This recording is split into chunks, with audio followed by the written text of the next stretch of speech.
This meeting is being held in compliance with the Brown Act. SCAG offices are open for members of the public to attend and participate in person. Instructions for providing public comment have been provided in advance and are also included in the agenda packet. If a member of this body is attending remotely but is not at a location specified on the agenda, they may observe and comment as a member of the public, but may not participate in any member discussion or voting of this body. For all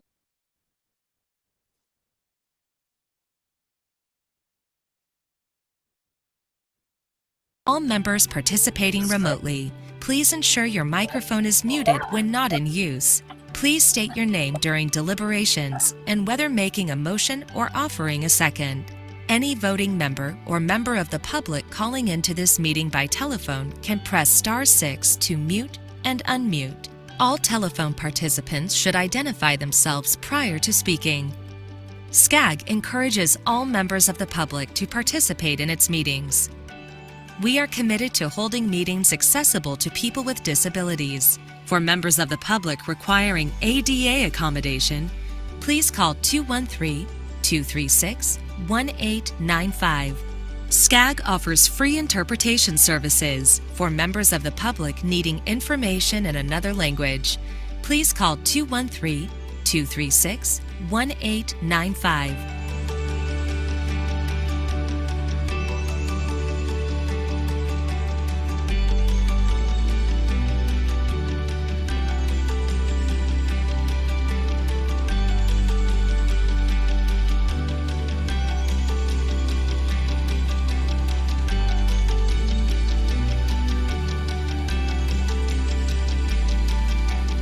The meeting will now begin.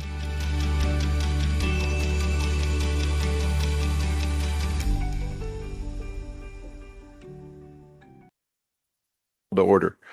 Welcome, everyone. As a reminder, and just I know they said it on the recording, but if you're a member of this body attending remotely but not at a specified location on the agenda, you may observe and comment as a member of the public, but you may not participate in any member discussion or voting of this body. Can I please have the Honorable Kaylee Law to lead us in the Pledge of Allegiance? Please rise.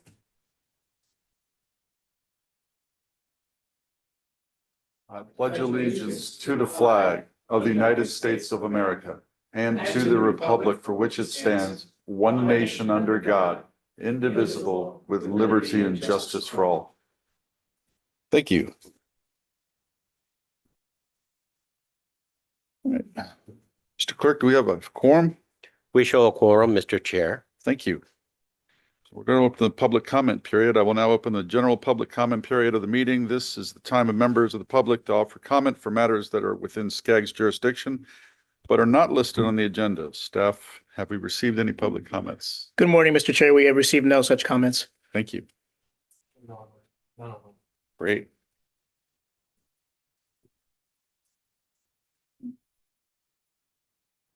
Do we have any members of the public here that wish to speak on anything? Don't look like it. Okay, moving along. I will now close the public comment period for matters not listed on the agenda. All right, our first action item is special election of a new vice chair. Take it away. Yes, thank you, Mr. Chair. Good morning, members of the Transportation Committee. The Honorable Thomas Wong has stepped down from his role as vice chair due to pressing demands with his city council seat and other obligations. He will remain on the Transportation Committee, but as a result of that stepping down, the position of vice chair is now open. Any member of the Transportation Committee may serve in that capacity. This is a time where we will conduct an election pursuant to a nomination. A nomination for the vice chair does not require a second, so any member of the Transportation Committee may nominate themselves or a colleague on the Transportation Committee.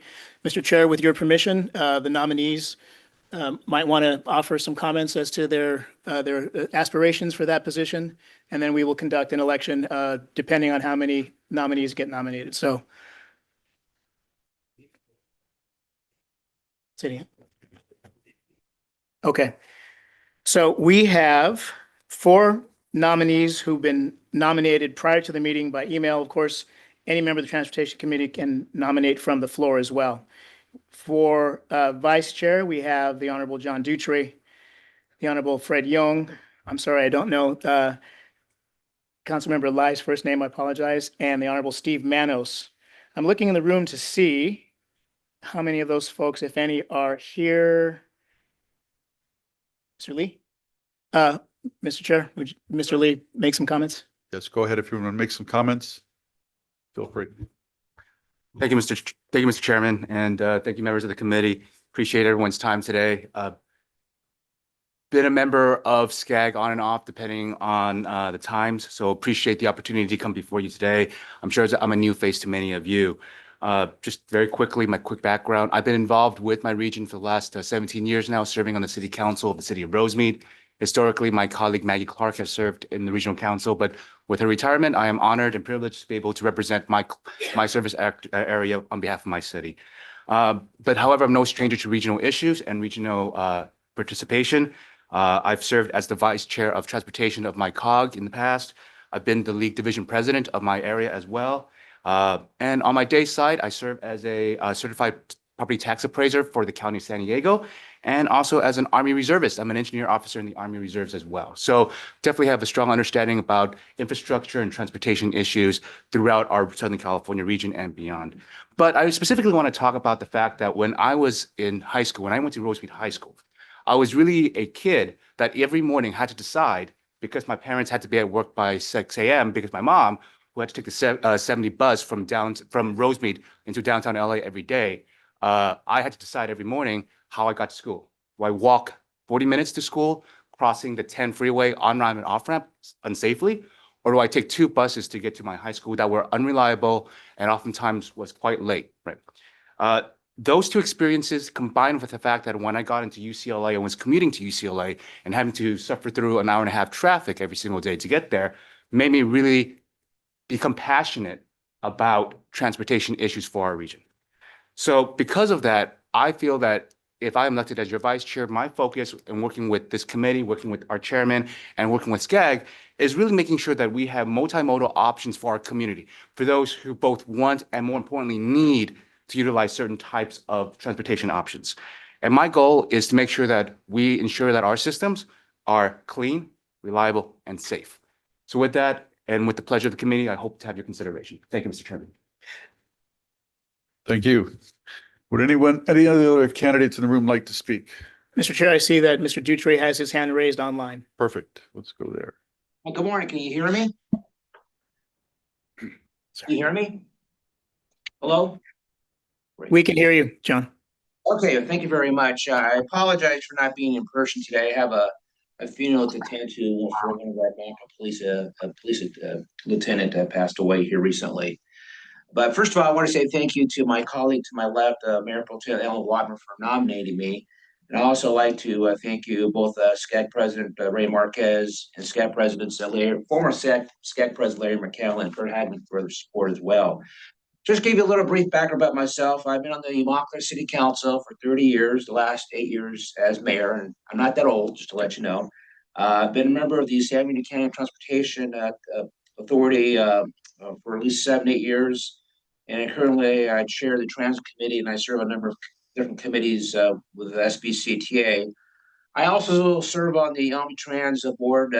This is our San Valley bus system, and I've served 2 years as the board chair, and then I also serve on a number of committees and chair one of the committees as well there.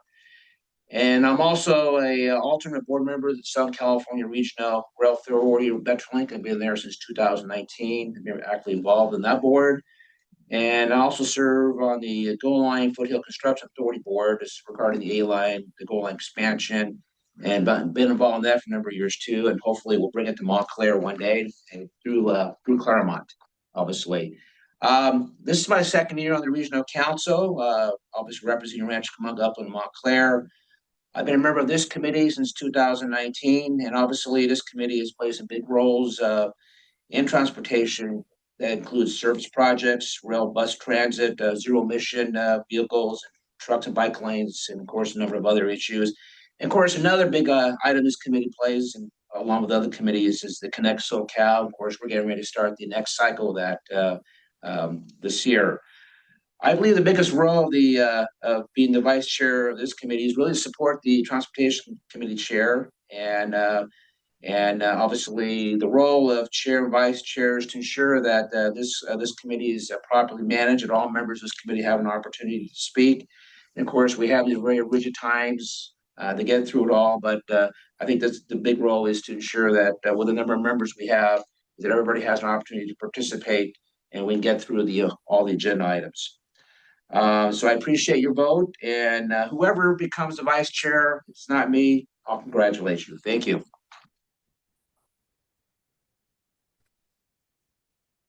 The Honorable Steve Manos. Thank you, Honorable Chair. For those of you who don't know me, my name is Steve Manos. For the past 14 years, I've served as mayor and council member for the city of Lake Elsinore. I've represented on this committee for, I think, about 8 years now. I want to appreciate everybody for their consideration for this particular role. The primary objective of any vice chair is to convey the thoughts, opinions of this body to the RC. And the bottom line is that we need to be able to go ahead and conduct those meetings with those ideas effectively in order to go ahead and accomplish those tasks. I also have a great deal of interest with respect to public transportation and the ways that we can go ahead and improve public transportation so that it's actually effective and meaningful. And this particular body is particularly important for that role. So again, thank you for your consideration. Love to serve this body. Thank you. Yeah. Anyone else? Fred, you have this on mic. Is? Okay, go ahead. Thank you. Thank you, Mr. Chairman. I certainly appreciate the time. I'm not going to belabor the point. I think enough's been said by the other three nominees. I am a big fan of, if you're going to be in the vice chair role of any committee, that you are supportive of the chair and that you are supportive of the committee. Certainly, I'm not an expert on the subject matter, but I should hope I have the confidence of this committee and its membership. Thank you, sir. Thank you. Okay, one last call, Mr. Chair, for nominations from the floor. Does any member of the committee wish to nominate themselves or another member? Mr. Dutre, I see your hand still up. I'm assuming that's still from before. Okay. The clerk will now call the roll. The process that we're going to go through is you've heard from the four candidates. At the calling of your name, please state clearly the name of the candidate of your choice, and we will tally the results, and we'll go from there. Zeal Ahir. Councilmember Stephen Lee. Thank you. Adele Andrade Stadler. Hi, Councilmember Stephen Lee.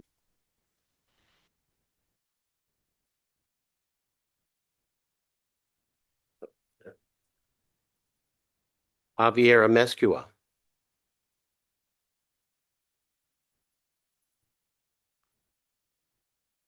Phil Becerra. Ryan Bayless. Councilmember John Demerchi. I'm sorry. We'll need to get everybody on the mic. Councilmember John Demerchi. Thank you. Thank you. Catherine Barger. Brian Bergson. I'll vote for Steve Manos.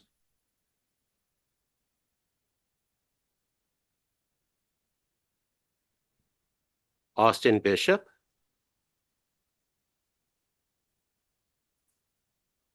Denise Delgado. Jonathan Dumitru. Many people here today. This is empty.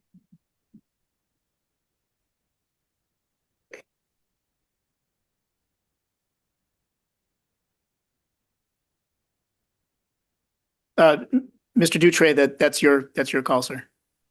John Dutre, sorry. Bubba Fish. He is on. Mr. Fish, you were still on mute. Mr. Fish, you're still on mute. Thank you. Thank you, received for Lee. Jason Gibbs. Councilmember Lee.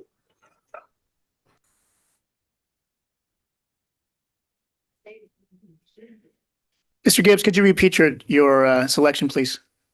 Oh, yes, sir. Councilmember Lee. Lee. William Go. Fred Jung.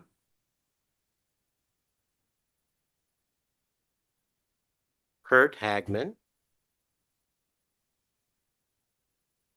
Jan Harnick. Lee.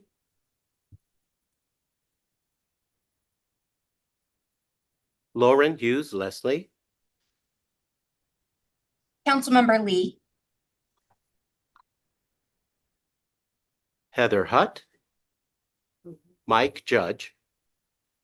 Councilmember Lee.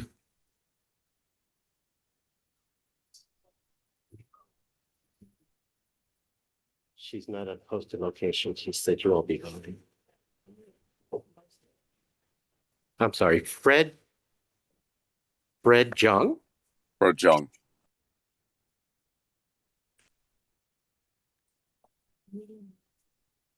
Artie Kasakian. Yes. Here. One member, please, for his vice chair. Give your pen. I just walked in, so I don't know who it is. I'm assuming everyone's voting for whoever it is, but I'll respectfully abstain since I don't know who I'm voting for. Thank you, sir. Trish Kelly. Steve Manos. Megan Kerr. I'm new today, so I'm going to abstain. Thank you. Lauren Kleiman. Linda Krupa. Steve Manos. Andrew Laura.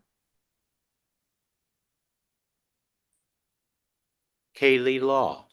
The Honorable Stephen Lee. Carlos Leon. Bridget Lewis. Stephen Lee. Clint Lowermore. Manos. Stephen Lee. Stephen Lee. Ken Mann.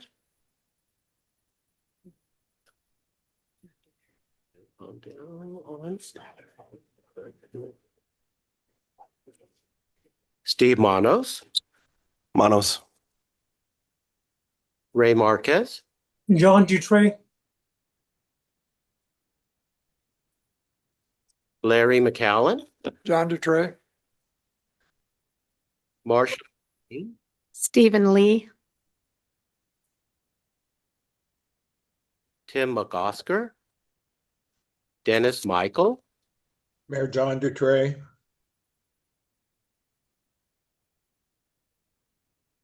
Lena. Steve Manos. Over there, they had an earthquake. It's like 6:21 or something. So I guess they're, you know. Everyone to stay on mute if they're not voting, please. Thank you. Harold Moore. Zizette Mullins. Juan Munoz Guevara. Stephen Lee. Aura Najarian. Right. Mr. Najarian, we couldn't hear your vote. Dutray. Dutray. Thank you. Frank Navarro. Mayor John Dutray.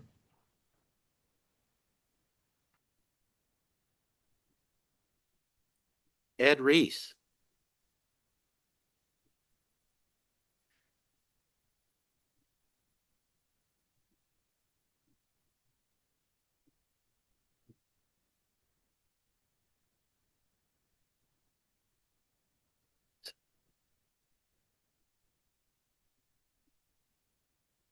Ali Saleh. Steve Sanchez. Tim Sandoval. Mayor John Dutray. Thank you. Zach Schwank. Steve Manos.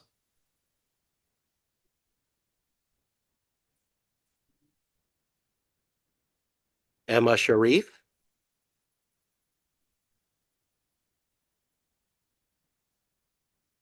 Assam Sheikh.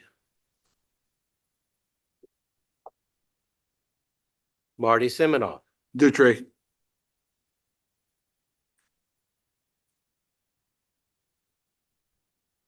Ward Smith. John Dutre. Hilda Solis. Wes Speak. Steve Manos.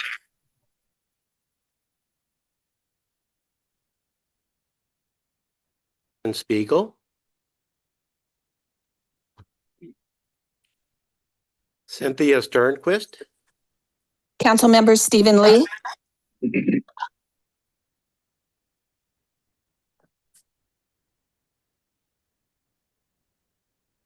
were you able to hear that? For Sternquist or Lee. Yes. Thank you. Just want to make sure you heard Steve or Steve Manos.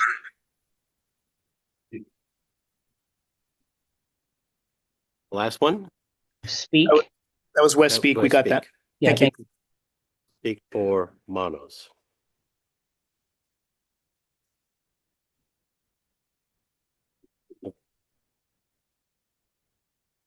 Joining Steve Ty. Stephen Lee. Bill Uphoff. John Dutre.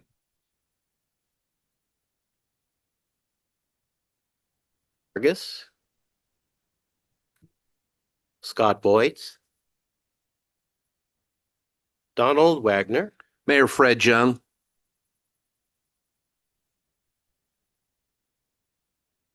Colleen Wallace.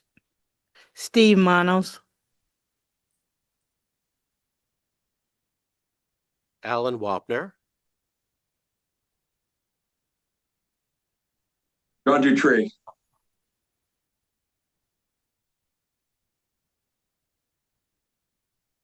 Alicia Weintraub.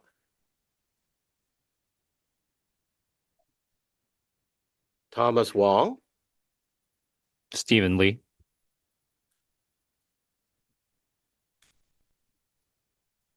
Zen Wu. Mayor Fred Jung.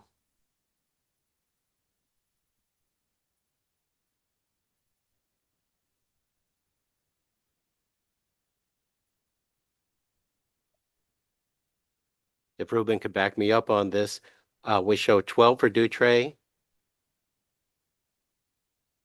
4 for Jung, 15 for Lee, and 9 for Manos. If I could have Ruben confirm that for me, so we can make sure our software. Mr. Chair, give me just a second.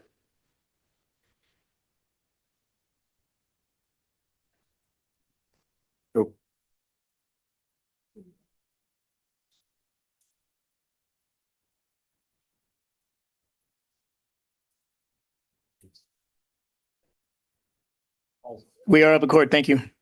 Great. Well, congratulations and thank you to all that were nominated for the position, and congratulations to Councilmember Lee.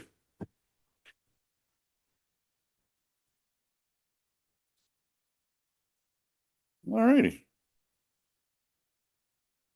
Do we have any, well, I didn't ask for this earlier, but oh well. Do we have any members of the public that wish to speak on the election? Apparently not. Right. We're going to move on. Just moving on to consent, right? Yeah. We're going to move on to our consent calendar now. Do we have any members of the public that wish to speak on the consent calendar? Anybody online? Nope. All righty.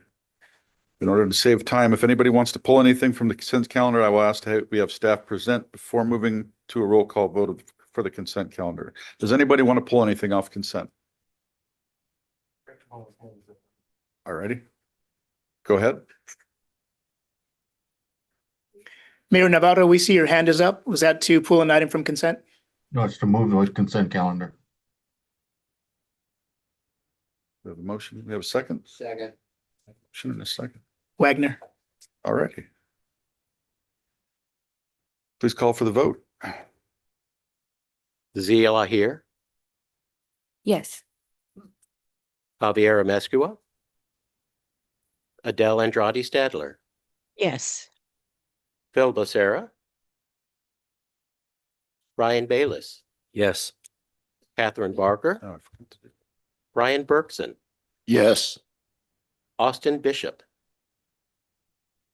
Jeanette Burns, Denise Delgado, Yes. Jonathan Dimitru, John Dutray, Yes. Bubba Fish, Yes. Jason Gibbs, Yes. William Go, Yes. Kurt Hagman, Jan Harnick, Yes. Lauren Hughes Leslie, Yes. thank you. Mike Judge, Yes. Heather Hutt, Fred Jung, Brett Jones and I. Artie Kasakian, Yes. Trish Kelly, Yes. Megan Kerr, Yes. Lauren Kleiman, Linda Krupa, Yes. Andrew Laura, Kaylee Law, Yes. Carlos Leon, Richard Lewis, Yes.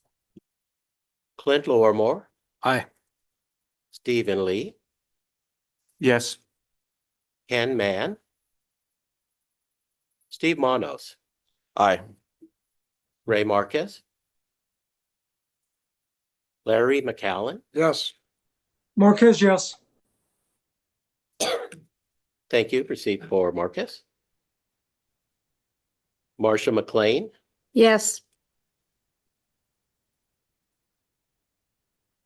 Dennis Michael, Yes.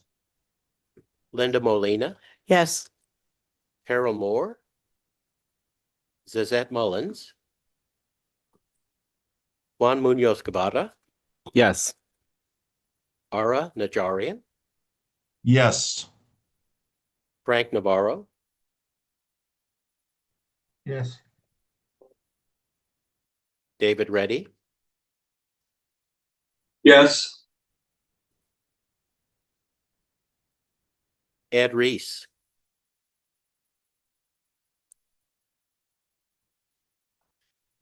Gabriel Reyes, Crystal Ruiz,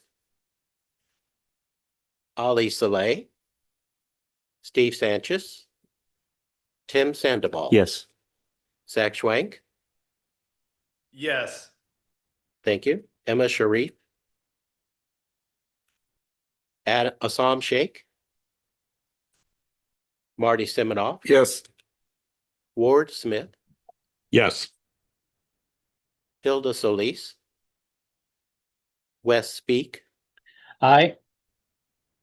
Karen Spiegel, Cynthia Sternquist, Butch Twining, Steve Ty, Yes. Bill Uphoff, Yes. Michael Vargas, Scott Voights, Cynthia Sternquist, yes. Steve Moore Stern, Crystal Ruiz, yes. thank you, received.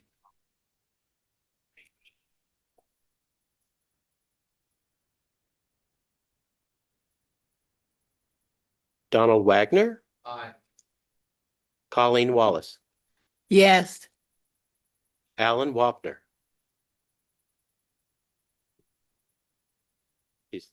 Mr. Wapner is muted in this conference room. Yes, yes, yes. Thank you. Alicia Weintraub, Thomas Wong, Yes. Zen Wu. Oh, yes. Thank you, Mr. Chair. The motion passes 45 in favor and 0 against. Thank you. Okay, we're gonna move on to information items. Today's Transportation Committee meeting, we have LaDonna DiCamillo joining us to present on California High-Speed Rail Project.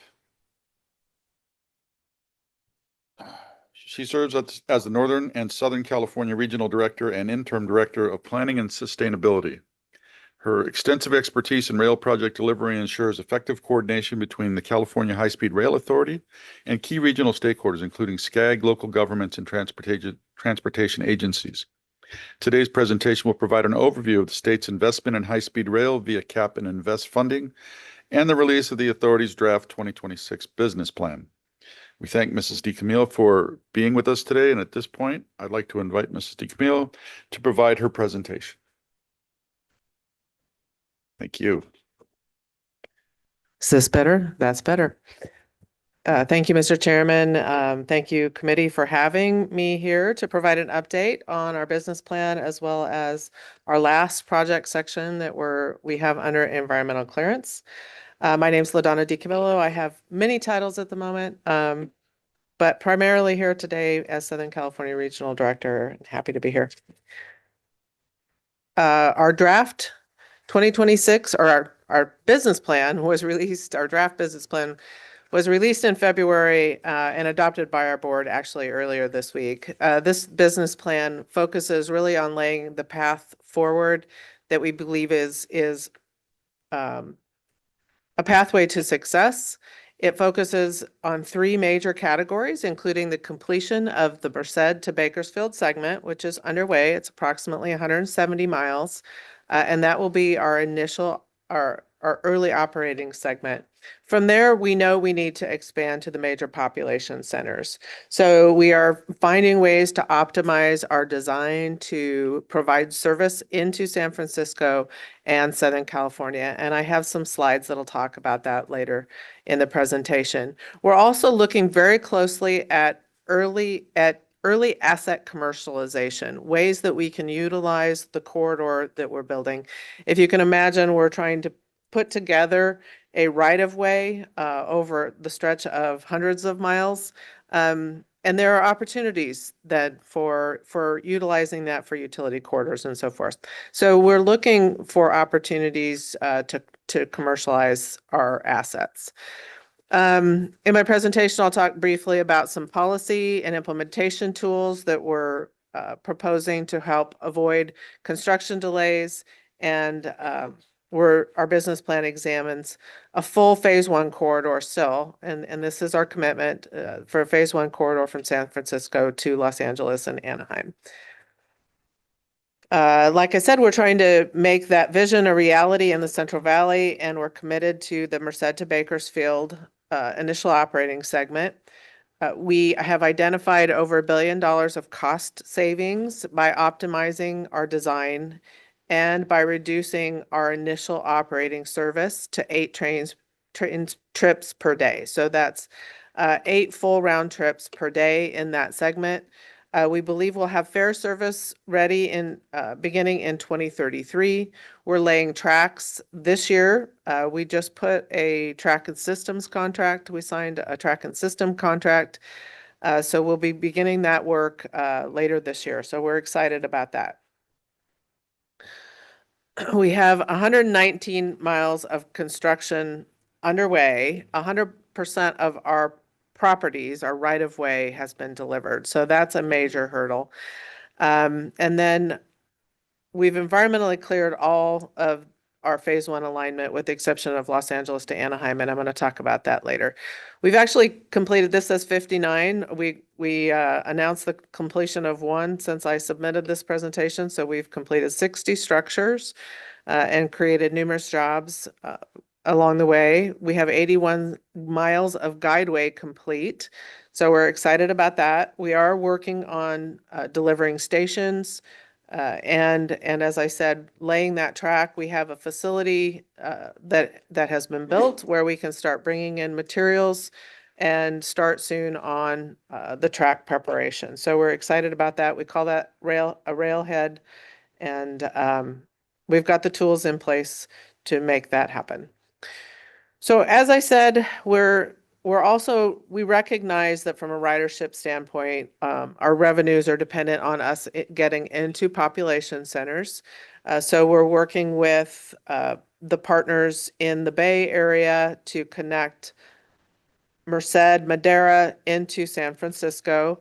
We've also already started working with Caltrain by having provided electrified electrification services. So we have a contract with them. We're excited about opportunities to get into the Bay Area, and we believe that that's a feasible option in the near future. Expansion into Southern California. We have looked at optimizing our previous proposal so that once we connect to Palmdale, and previously we had proposed 2 tunnels, and they are expensive and risky. So we've looked at some optimizations for initial service. If you look at the little breakout map on this one, we're actually, and we've talked to Metrolink and Metro about utilizing the Antelope Valley from Palmdale to Soledad. So instead of building that north tunnel, we would propose to utilize existing Metrolink track, and from Soledad into Burbank, actually at McGinley, we would build our southern tunnel. There are some reasons for that. Our team studied potentially using the full existing Antelope Valley line, but there were a lot of retrofits that would need to be made, and our speed would have been reduced. So we felt that this was a great hybrid of utilizing some existing infrastructure and building some new to provide that initial service into Southern California. So we'll be working with Metrolink on that planning. And then you can see on this map, High Desert Corridor, and I know High Desert Corridor has spoken to you, but we're really excited about what that connection that High Desert Corridor offers in Palmdale, between Palmdale and Victor Valley, and connecting into the Bright Line. So we really see that as an opportunity for ridership and revenue. Some of our targeted legislative actions include third-party relationships. We have had a lot of struggle with third-party relationships, particularly utilities, some of the railroads.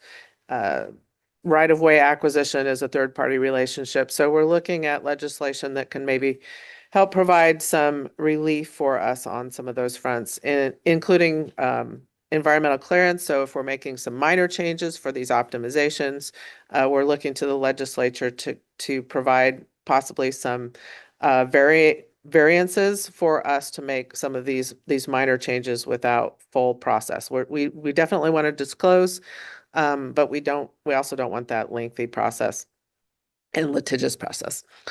So we are working with the legislature on targeted actions. And then solicitations this year. One of the solicitations that we're almost complete with is bringing on a co-development partner. So I mentioned that we're looking at ways to commercialize some of our existing assets or even our potential future assets.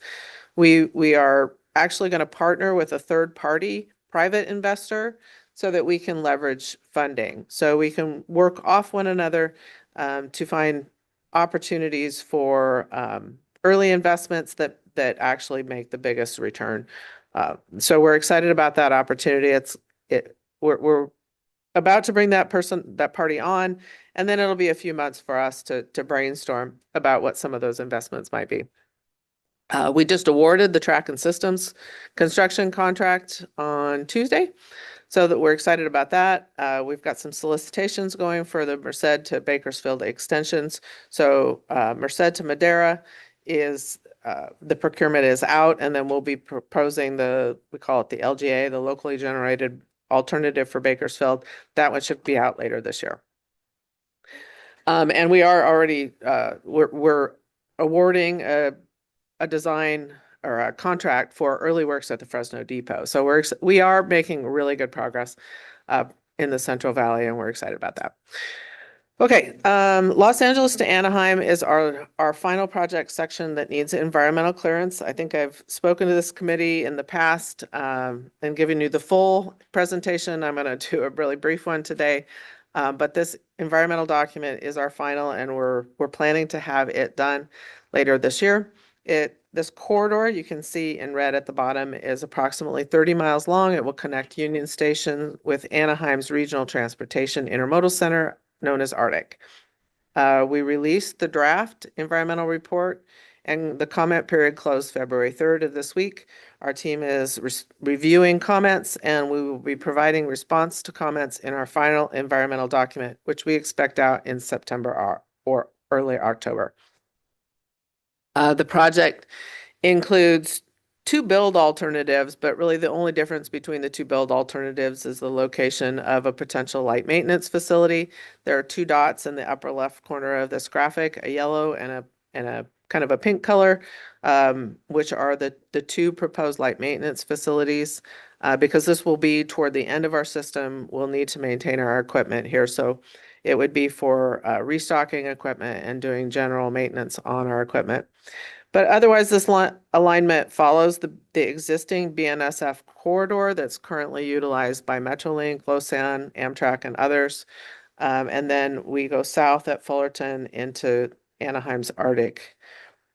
It will be a shared corridor. There's currently 3 mainline tracks in the corridor that are shared between freight and passenger. We're proposing to add a 4th and primarily dedicate 2 will be dedicated to freight and 2 primarily dedicated to passengers. So you can see this 2+2 graphic. It's going to be a blended system where all the passenger operations are working under the catenary, and from time to time, we have modeled with BNSF, and we recognize that from time to time freight may have to operate under the catenary.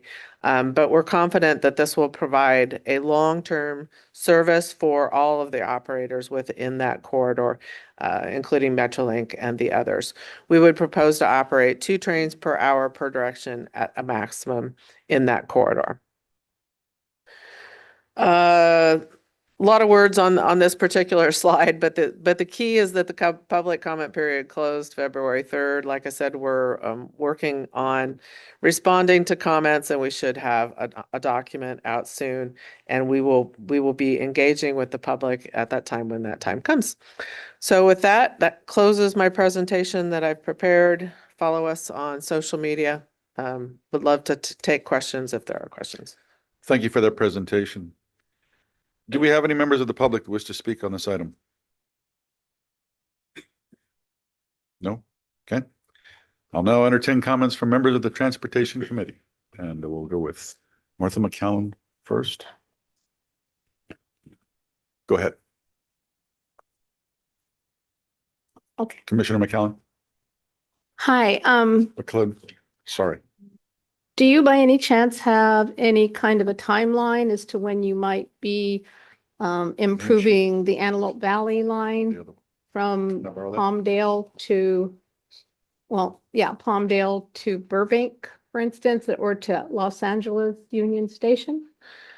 We currently don't have a timeline for that. We are restricted in funding and by the legislature to spend funds within the Central Valley currently and to focus on getting that complete. But we're trying to get that changed. We do believe that we have a plan in place that will allow us to go to the legislature and have authority to start spending funds outside. But I can't give you a timeline at this time because of that criteria and just frankly the availability of funds. Okay, thank you. Because Metrolink actually is going backwards instead of forwards in the ability to add trains for commuters and any help along that corridor. It's not just Palmdale, Lancaster, Santa Clarita. It's every city going into Los Angeles. So I think a lot of people should be very concerned about the stability of Metrolink.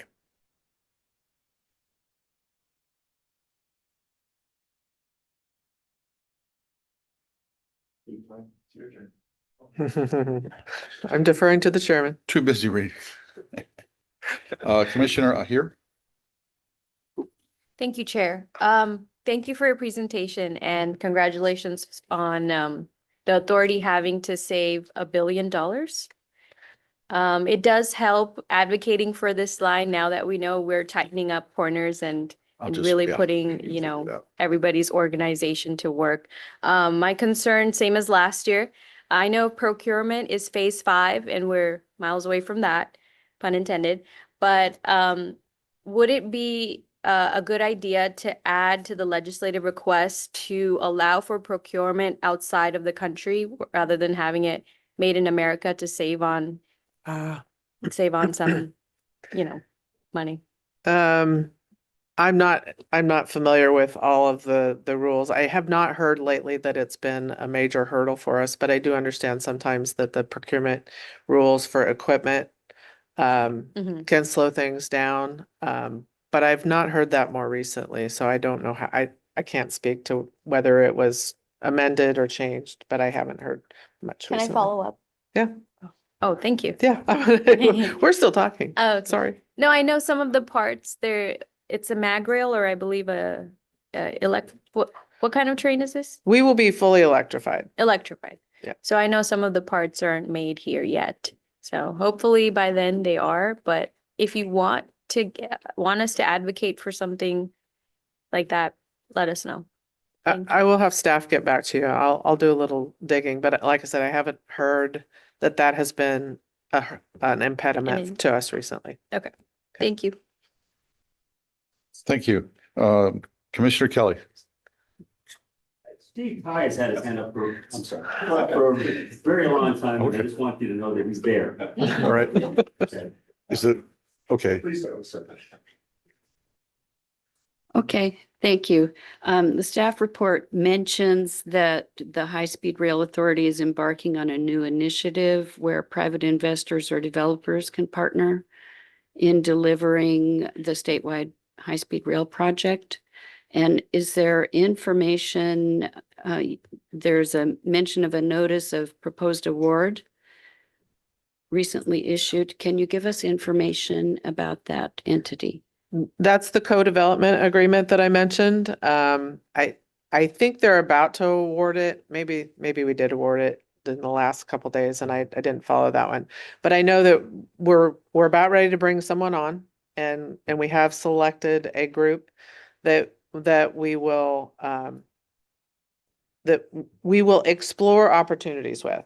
And it's basically going to be a brainstorming session of how we can use third-party assets and build on that. It might be TOD, finding opportunities to build transit-oriented development or other commercialization opportunities for utility corridor. It could be anything. It will be a brainstorming session and it will begin very soon.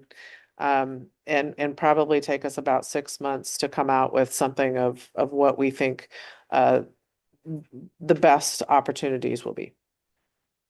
Okay. Yeah. So nothing to report yet. Nothing to report yet. Beverly, have we signed? I think someone has been selected. I'm not in the loop on that and I can follow up, but we are ready to sign the agreement. We're putting together the teams to start the work on brainstorming. Okay, thank you. Thank you. Commissioner Tai. Thank you, Mr. Judge. I appreciate that. Ms. DiCamillo, Prop 1A was approved in 2008. Correct. Groundbreaking took place in 2015. Would you hazard a guess when a train might actually be available to ride, even if that's just Merced to Bakersfield? We believe that our operating segment, Merced to Bakersfield, will be operating in 2033. Well, we still have to go through some testing, which will be in the early 2030 range. But once we get testing and final approval, we should have it all built in 2033. And then at what stage will we get from Bakersfield to LA or Anaheim? That will if we depend know? on funding. Okay, thank you very much. Thank you. Commissioner Navarro online? Or do we have somebody else in here? No. Who's that down there? That Wagner? Oh. Sorry, that was an accident.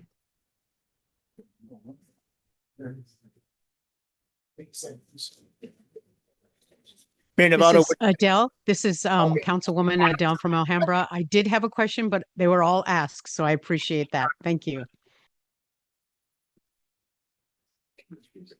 Asked and answered.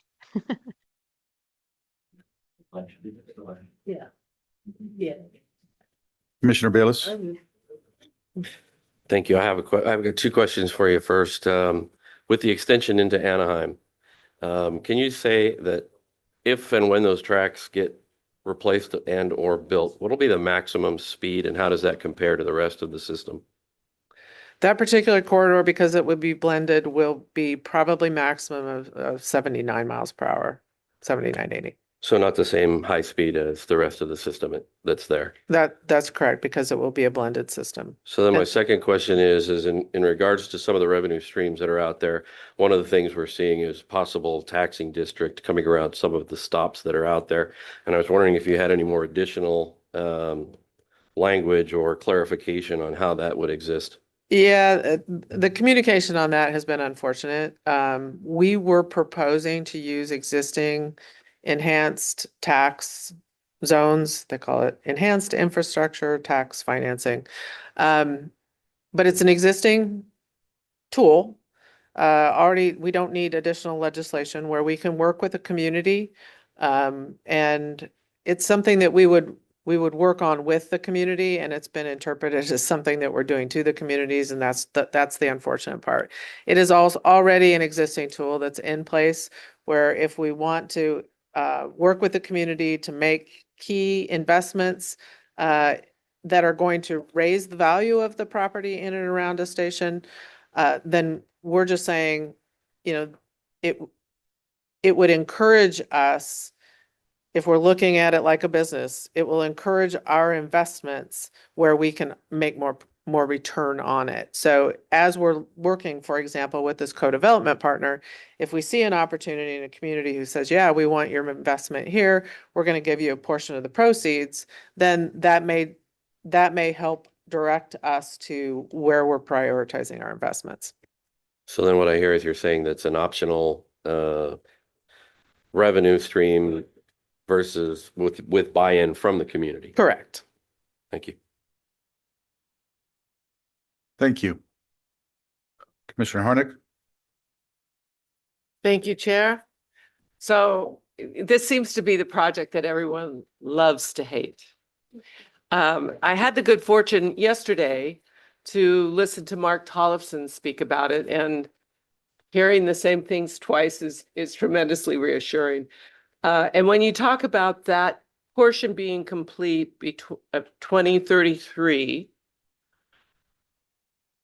I'm trying to figure out what that might mean to those communities along that line. And my question is, the high-speed rail doesn't do zoning. So when might those communities look at doing zoning so they can make TODs, or, when might that work? So I think there's opportunity for those communities. And Absolutely. Yeah. And we in the Central Valley, and I'm working with other communities as well on zoning. Not so much once we get into LA because, but not yet. But we've done a lot of that work. And I looked behind me because Carl Fielding was part of our team for a long time who did exactly that, worked with communities to make sure that it was zoned appropriately and talked about partnership. So around Fresno, that's where we're starting our early works. We have been working with them for a long time. I'm working up in Gilroy on some visioning. So it's absolutely a part of our process, and we're excited to work with the communities to make sure that we're partnering appropriately. And it's so encouraging to hear that there was the RFP that went out for a private partner, and knowing that this should be federal, state, and private, and every time federal changes, we all get whiplash in anything we're doing. But it's encouraging to know there'll be a private partner there that I think that will really help the project go forward. Thank you. We think there's opportunity there, so we're excited about that. See any other cards? Okay. Thank you for having me. Thank you very much for that report. Appreciate it. Okay, guess what? We made a mistake. According to our bylaws, the election we just held, because we don't have it wasn't a super majority. Just a majority. Okay, it was just, so we have to have a runoff election between the top two candidates for vice chair. Pardon me? Wait until November. Well, see, we counted it. We counted the votes within an hour. Mr. Chair, may I? Sure. So with my apologies to the chair and begging the committee for your indulgence, I I double checked on SCAG's bylaws, and it requires for a policy committee to take an affirmative action, which in this case is the election of the vice chair. It requires a majority of those present who voted. And so we have about 42 people who voted this morning at the initial round. So 15 is not a majority. All due respect to Member Lee, I did let him know. And so we're going to run through this again. Again, my sincere apologies. I figured I'd better fix it while I caught it, as opposed to having a runoff in November, as suggested by Ms. Harnick.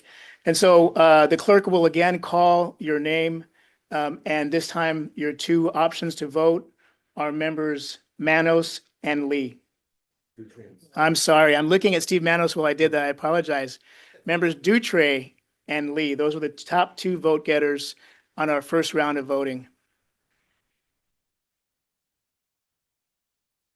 I have a procedural question. Sure. Does the bylaw say that we pick the top two and do a runoff, or do we eliminate the last and do multiple? It does not, and so that is part of the difficulty here. The bylaws don't address election of a chair or a vice chair in the event of a vacancy. And so what I'm left with is the provision of the bylaw that generally applies to policy committees and actions by a policy committee. So Transportation Committee is a policy committee. It requires an affirmative vote of a majority of those voting for the committee to take action. So I've made the interpretation that the action here is the election of a vice chair. The runoff of the top two was a device that the chair and I agreed on as a reasonable interpretation, and consultation also with Mr. Elder, SCAG's in-house counsel. That was the reason for all the movement behind the scenes. I apologize if I was distracting. I'm happy to answer any questions from members of the committee. Mr. Sandoval. Yeah, so it's the top two, so Lee and Dutre. If Dutre, and I can't speak for him, but if he was to say, I'm willing to step aside and allow Lee, is that an option? Or does an election have to be held? Certainly it is an option. I'm not saying you should, I'm just asking. Yeah, just no, for I the mean, I purposes understand of the question. I went through that process. scenario as well. I'm unable to get in touch with Member Dutre. I know that Mayor Pro Tem Wapner was with him initially. And so I've contacted Mr. Wapner, have not heard back as to whether Mr. Dutre is still present in the meeting. I apologize, Mr. Chair. Perhaps we can go to the next item, and then if we can get a hold of Mr. Dutre to ask the question that Mr. Sandoval just asked, that may obviate the need for a vote.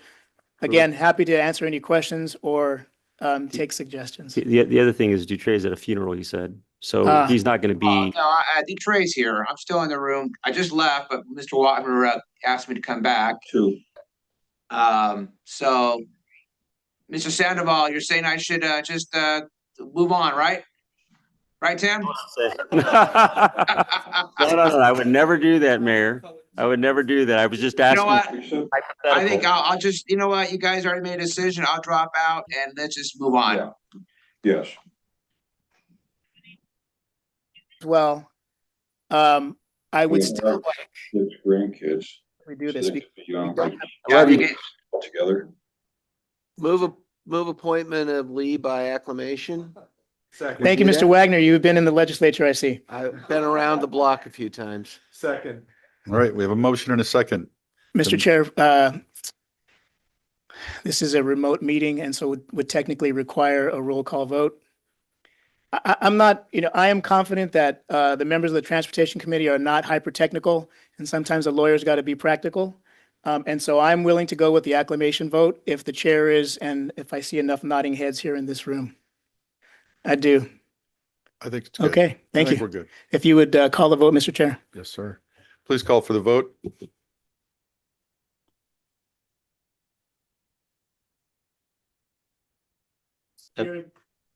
Please say aye for the election of Mr. Lee as vice chair. Aye. Aye. Aye.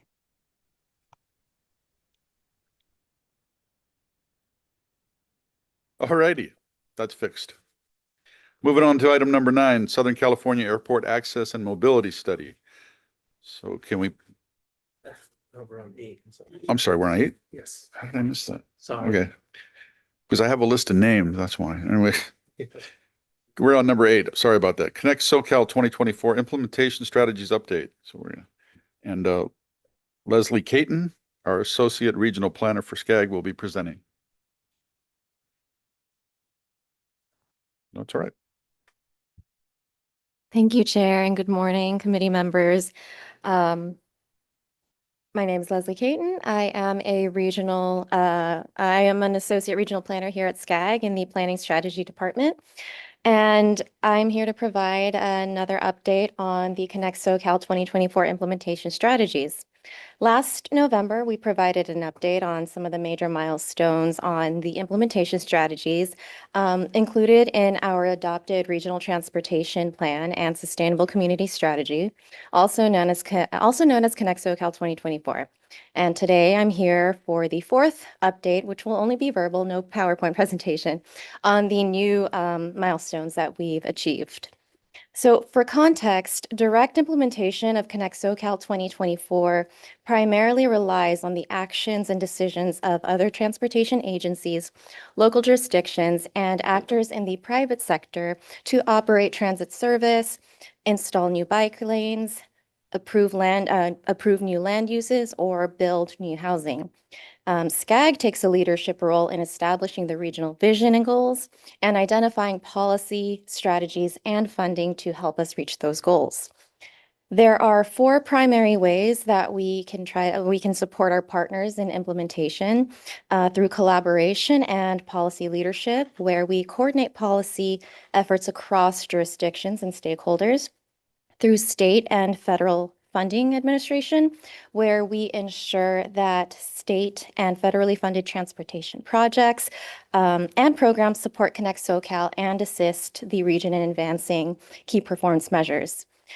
We also do data collection, analysis, and research to further policy advancement, and through local technical assistance resources, such as providing funding for local government through programs like Go Human, the Sustainable Communities Program, the Regional Early Action Planning or REAP program, and the Local Information Services Program to enable jurisdictions to advance Connect SoCal goals in their communities.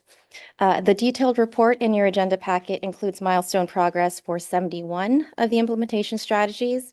And in total, SCAG has progressed on 84 of the 93 strategies since plan adoption. And much of this work was advanced individually through the policy committees with the release of various tools, reports, and the approval of funding. And this report in the packet serves as a summary of that work. And I'll just highlight a few recent accomplishments considering this committee's primary focus.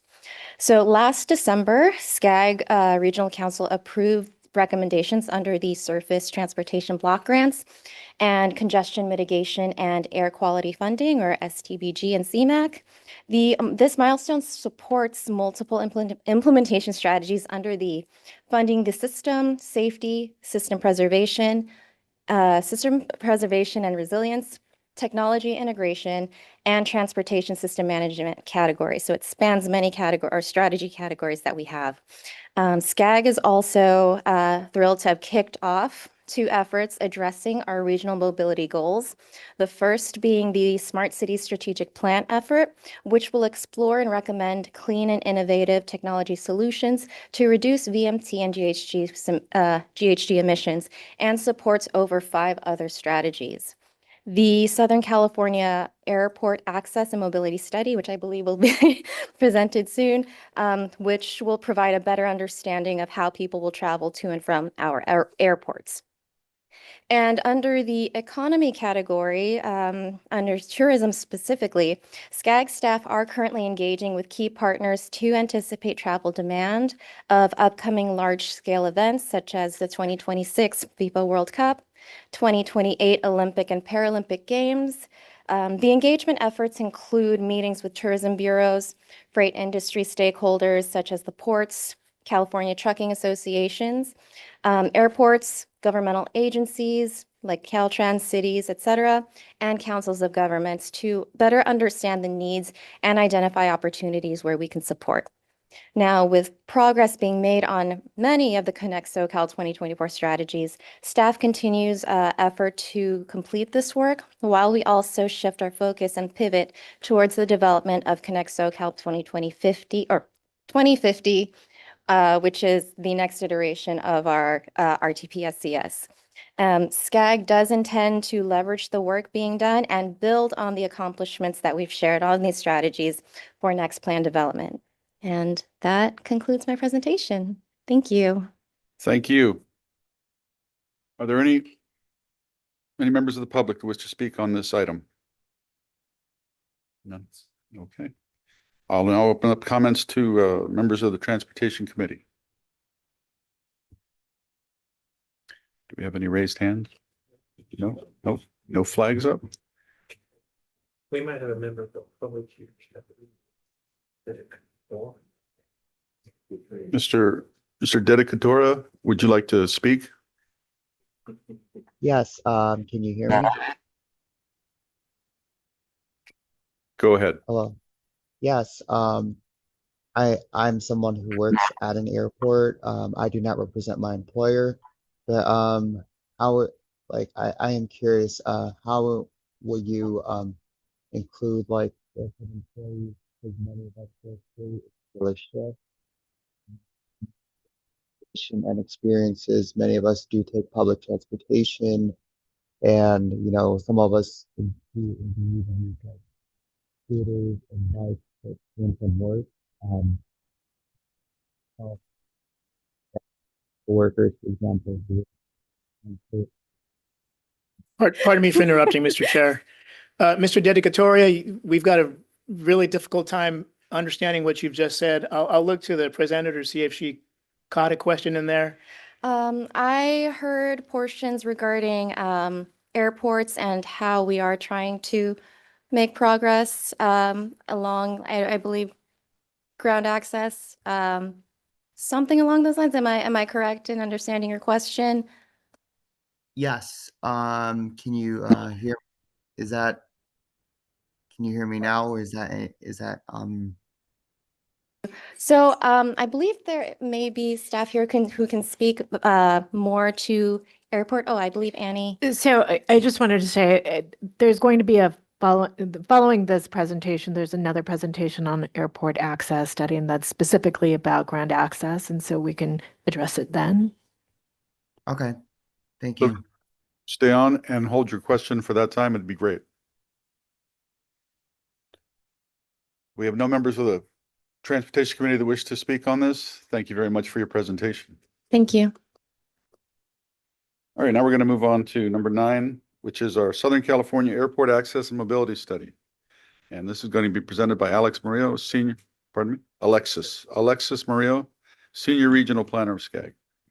Hi, good morning, Chair and members of the Transportation Committee. My name is Alexis Murillo Felix. I'm a Senior Regional Planner within SCAG's Multimodal Integration Unit, and I also serve as the Project Manager for the Southern California Airport Access and Mobility Study, Airport Study for short. This study is funded by a Caltrans Sustainable Transportation Planning Grant, and today I will be providing you an overview of the study's purpose, scope, and current progress. Southern California is home to one of the largest and most complex airport systems in the nation. Here in the SCAG region, we have 8 commercial airports, 7 military airfields, and more than 30 general aviation airports. And together, this system serves millions of passengers every year, moves millions of tons of cargo, and supports more than 700,000 jobs across the SCAG region. As outlined in the aviation technical report that's part of Connect SoCal, passenger demand across the region is expected to grow pretty significantly, reaching at least 200 million travelers by 2050. With that level of projected growth, it becomes very critical to try to understand not just travel demand, but how employees and passengers are going to be accessing our airports. And that's ultimately the primary purpose of the study. It's an effort focused on understanding how people connect to the airports. And to support this work, we have retained a consultant team led by ICF to conduct passenger and employee surveys at all 8 commercial airports and select reliever airports. And through these surveys, we'll be able to collect data on airport choice, trip origins, travel modes, and we hope to better understand what factors could shift travelers to transit. Once collected, the data will be analyzed to help inform congestion relief strategies, planning for the upcoming Olympic and Paralympic Games, and the next update of Connect SoCal. Presented here on this slide is the list of airports that we are including in this study. It's 8 commercial airports and 3 reliever airports. These airports vary significantly in scale, role, and market focus. Here in the SCAG region, we have very large international hubs with global service, but we also have smaller commercial airports serving domestic leisure and niche markets. These differences result in very distinct ground access patterns at each facility, and we're working very diligently with each airport to understand these differences. Reliever airports were specifically designed and designated to alleviate congestion at very busy commercial airports by redirecting private, corporate, charter, and recreational air traffic. Some of these reliever airports also serve as training facilities. This allows airports like LAX and John Wayne to focus on heavy passenger travel. And for this study, we are focusing on a subset of reliever airports. Given the study's budget constraints, we were only able to select 3. So we tasked our consultant team, ICF, with developing an evaluation framework that helped us identify the most appropriate candidates for the study within the SCAG region. The ICF team developed a power rating framework to evaluate reliever airports and 3 rose to the top. We have Van Nuys for its regional significance and congestion impacts, Chino for its strong growth potential and emerging access needs, and we also have Hawthorne for its unique location in a highly urbanized area, congestion environment with constrained roadway access. The reliever component of the study will capture a broad and representative range of airport access and transportation impacts across the SCAG region. The best way that I can help folks understand the scope of this project is to break it down into 5 separate components. First, we have the existing conditions component. We started by mapping and analyzing the current airport access and the transportation network at each airport. The second component is outreach. This is a very highly collaborative project. We're engaging the airports, Caltrans, the FFA, and some of our regional transit agencies via SCAG's Aviation Technical Advisory Committee, the ATAC. We've established multiple touch points via the ATAC to do outreach for this study. The third component is surveys. This is the core data collection effort of the study. We're conducting passenger and employee surveys at 11 airports, both in person and online. The fourth is analysis. Once we've collected the data, we will assess the trends, and this is the part of the study where we take the raw data and convert it into actionable insights. Finally, deliverables. This effort will culminate into a final report with recommendations and strategies to support long-term mobility goals. Presented here on this slide is our timeline for this study. The project kicked off November 2025, and we will conclude in June 2027. The first year is focused on doing outreach, developing our survey and survey implementation. And the second year is going to focus on analysis and developing the final report. At this point, we have completed our site visits and we've begun drafting the existing conditions assessment.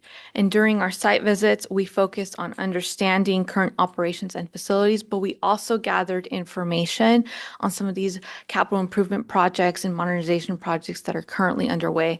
We understand our airport partners are working on pretty big projects right now. This study includes 2 complementary surveys. We have on one hand the passenger survey and we have the employee survey. As shown on this slide, survey topics include commute characteristics, travel decision and satisfaction, interest in alternative modes. And for the survey employee, we're going to be asking about use of employer programs like rideshare. To collect the passenger survey data, we will be conducting in-person surveys at airport terminals.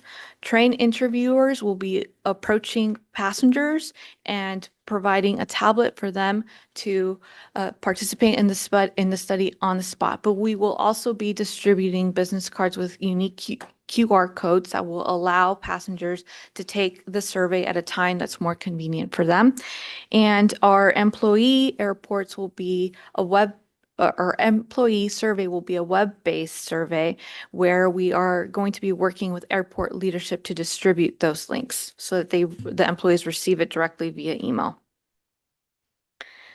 Now, we have established a timeline for the intercept surveys, and we've been very strategic in timing the survey to ensure that we capture peak demand and special events.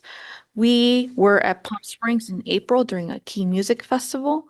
We are scheduled to be at LAX, John Wayne, Burbank, Hollywood, and Ontario Airport later this month during the FIFA World Cup. And then all the airports will be targeted at a later date during the second wave to capture normal airport travel conditions. And through the summer, we'll be conducting the employee surveys. As I mentioned, we were just at Palm Springs.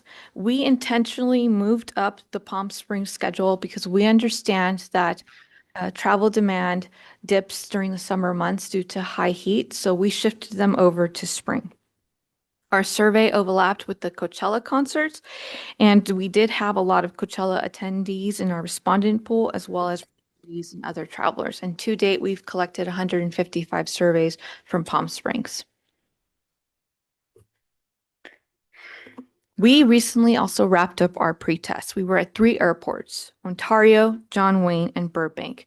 And this was so our interviewers could get oriented to the airport, learn how to get through security, and do some in-person training. The pre-test also allowed us to conduct small-scale administration of the survey. The results of the pretest, as well as the results from Palm Springs, will inform updates to the questionnaire. And at this point, we're entertaining very minor modifications to the survey. But the pretest also allowed us to identify any logistical surveys, make sure that they're ironed out before we are at the airports this summer.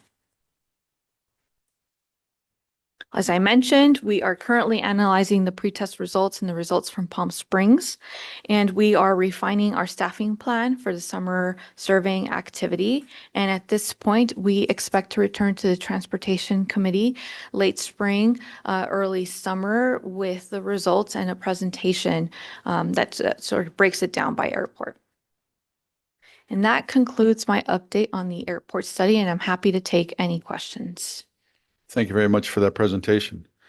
Do we have any members of the public that wish to speak on this? I know we have one, so. Is his hand still up there? Can you see him? I can There he perhaps, is. oh, go ahead. Go ahead, Kevin.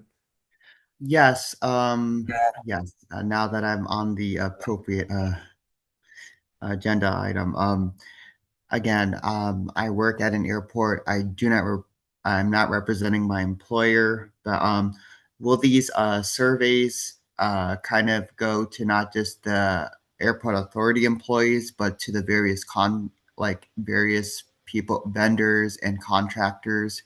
And many of us also work irregular shifts, so it's not just the peak demand. Like how will we be able to access the survey?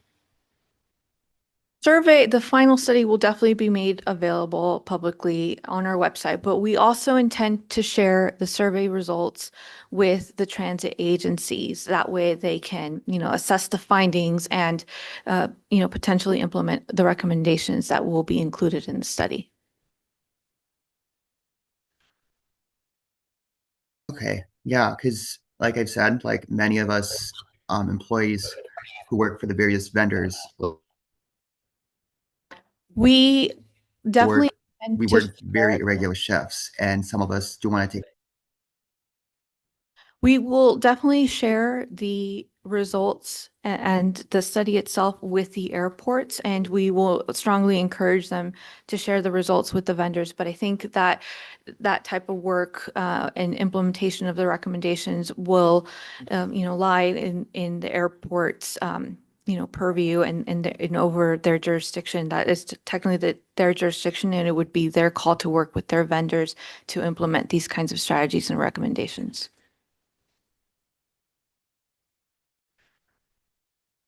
Thank you for your thoughtful questions. Okay, Commissioner Tai? Thank you. So I know enough to be dangerous. I always like to share that. The study included Van Nuys, Hawthorne, and Chino Airport. Correct. I get the other big ones.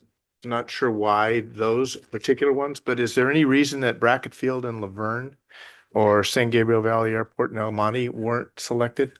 Like I said, we definitely leaned on our consultant team to develop a power rating evaluation framework that really helped us hone in on which candidates would be a good fit for the study. And, I believe it was a final list of 6. And so we did select the ones that rose to the top of that list. So we were very intentional in leaning on that framework that, was developed to make the selection. It is our intention to share the results of that with the other airports as well, so that they can glean information from this, right? And learn from what's being recommended for some of these smaller airports.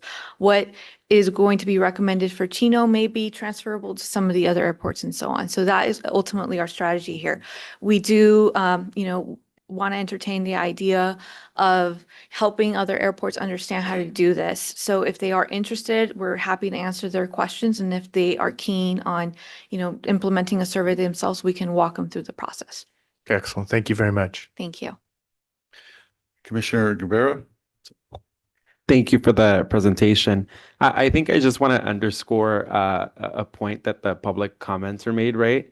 A lot of the work that happens in airports is subcontracted work. The airlines actually directly hire very, very few people.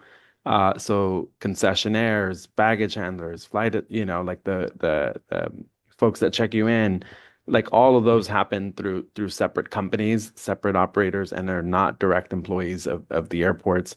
So I think what I was hearing is having a more concrete plan to the extent that it applies to the ones to the airports that we're studying, of actually going after them to survey their employees as well, not just relying solely on the airport authority to distribute it, right? And there's a lot of separate entities that have sizable employees. And also, obviously it is true that, I'm more familiar with LAX, but it's 24/7 operation. Thank you for your thoughtful comment. We will work with LAWA to ensure that they distribute the survey to some of their contractors.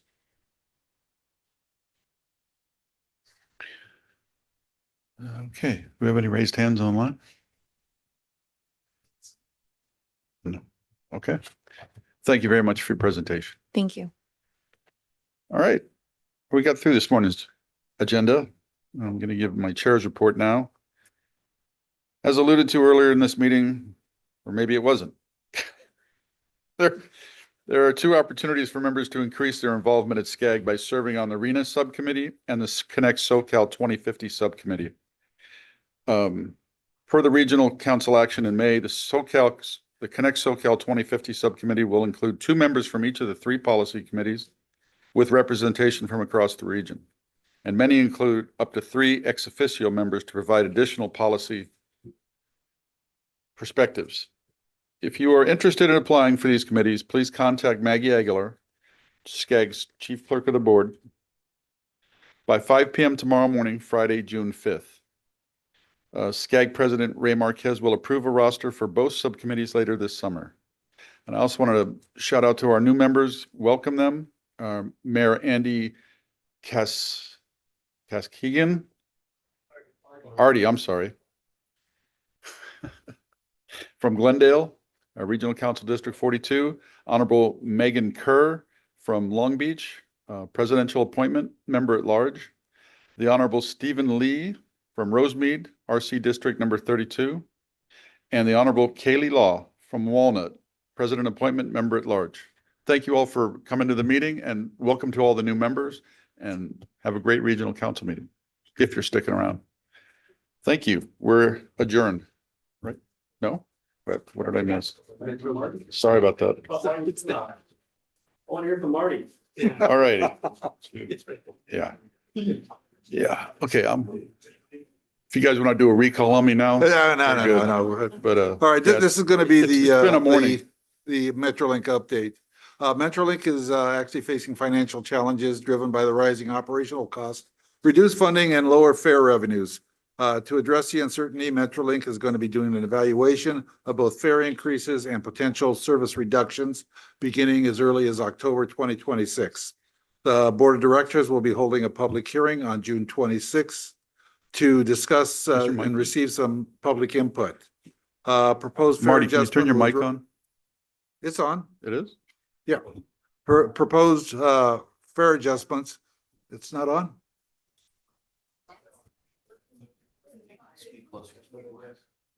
How about now? Okay. The proposed rate adjustments would represent the first fare increase in approximately 13 years, and they would be addressing both the one-way tickets and the SoCal Day Pass. Proposed reductions would include fewer peak hour trains, reduce midday and late night services, elimination of weekend service, and shortened routes on select lines. Actually, on the good news is the special train service during the FIFA World Cup 2026 will take place, and Metrolink will operate special train service during the FIFA World Cup to support travel to the match days at SoFi and fan events at Los Angeles Union Station. Special train service will be provided on the 91 Ferris Valley Line, Antelope Line, Orange County, San Bernardino, Ventura County lines for evening matches and events, and Metrolink will modify the schedule to include late night trains for evening returns. Weekend service will be included early morning and evening trips. And Metrolink tickets will include complimentary connections to LA Metro services. So that's it for now. And now you can actually adjourn the meeting if you'd like. Thank you for that report. Hi, can I just make a comment about that? Sure. I know we're adjourned, but I just No, we're wanted not. to mention, before I said that Metrolink was going backwards, and it's not. The ridership is continuously being advanced, and people are riding the train because especially with gas prices. The problem is that the engines needing maintenance are the reasons that they're having to cut back on some of the travel and some of the trains. And there's about, I guess, a $37 million shortfall to continue the service as it is through Metro. However, there is lobbying going on in Sacramento to try to get a special compensation to Metrolink to have that gap filled. And when you're talking $231 billion for high-speed rail, 37 million seems like just a little tiny bit. So I hope that we can go ahead and support our legislators in asking that the state legislature in this next budget just give Metrolink the $37 million it needs to continue service, because commuters rely on it every single day, and cutting back is not okay. Thank you. Thank you for those comments. Okay, now we're going to move on to the staff report. Thank you, Chair. Very briefly, please keep an eye out for your opportunity to provide any public input back to SCAG's regional or federal certification process. We're going through that now with FHWA and FTA. It's a part of our ongoing regular process to be federally certified. So you should have emails come through regarding that opportunity. If not, those opportunities are available on SCAG News. Thank you very much. Thank you. Are there any announcements from members of the commission? None? Okay. All right. Now we're going to move on to our adjournment. But I want to preface that by saying this whole morning was screwed up when Ruben sat down and said, this is going to be a quick meeting. I was like, oh my God, as a cop, you never get in the patrol car with your partner and say, hey, I got to get off on time. Because you know it's not going to go well. Anyways, thank you very much for coming. Our next meeting is Thursday, July 2nd at 9:30, and we'll see